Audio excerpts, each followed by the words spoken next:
How much should you spend on a wedding gift? Well, it seems for some people, even £100 isn't enough. According to a post on Mumsnet, one person sent £100 to a couple getting married. And this was the email response they apparently got from the bride. We were surprised that your contribution didn't seem to match the warmth of your good wishes on our big day. In view of your own position, if you wanted to send any adjustment, it would be thankfully received. I'm joined now by George Watts, a wedding planner. So what do you make of how this one bride reacted? It's just quite shocking, isn't it, really? I mean, we see a raft of craziness in the world of weddings. People can get quite stressed, they can be quite irrational. But, yeah, this is quite a reaction. There was a bit of history to this case because, actually, it was an ex-colleague who'd given this person this money on, and this particular person had just inherited some money. So, presumably, the bride thought she didn't get enough. Yeah, exactly. I think that she felt she deserved more, and she didn't hold back in coming forward and telling the guests that she wanted more. Well, we have actually been asking how much people think they should spend on wedding gifts, and we sent our reporter Ruth Liptrot out to find out just that. How much on average would you spend on a wedding present for someone? £30. 30 quid? 50. 50.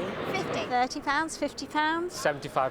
£100. 500. £500? Wow. £50. Yeah, between 50, depending, between 50 and 100. And if the bride or groom then got in touch and asked for a bit more, how would you feel? Totally disgusted. Probably wouldn't be able to say it on camera what. I'd be perturbed. Ever acceptable? No, never. Very cheeky. Yeah. Their present should be enough of a present. Is that what you say? Yeah, exactly. Invited to many weddings? No, I've only Quite a range there, George. I mean, I got married last year. I wouldn't mind the woman who wanted to give £500 to come to my wedding, but never mind. Very generous. Too late. How much do you think people should give? I think on average, £30 to £40 is perfectly pleasant. And you can get a nice gift, or it's a great cash donation towards the honeymoon. There's so many options now with gifting. Some people like to give to charity, for example. So, you don't have to go over the top. You must have some horror stories. You must share some of them with us.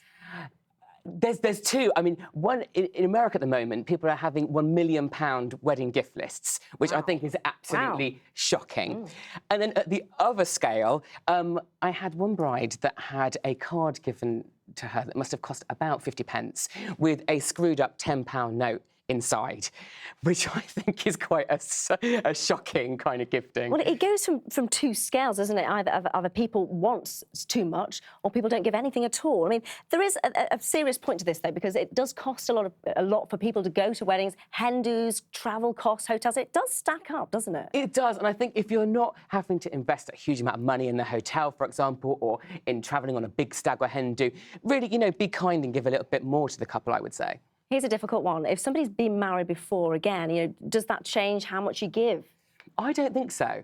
I think that, whether somebody's been married second time, third time, whatever, it's really about a gesture, and you need to make it personal. You need to make it feel like it matters. And that means doing something more than just a £10 note screwed up in a card given, I would say. What about the people who say, we don't want anything, we just want you to be there? Really? Do they mean it? Well, that's what I mean. Do they really mean it? Do you know what? It does happen. But even if somebody said to me, come along, we don't want anything, I would still give them a gift. Something that is personal to them. It doesn't necessarily have to be money. It could be something that means maybe they've got a great hobby or an interest.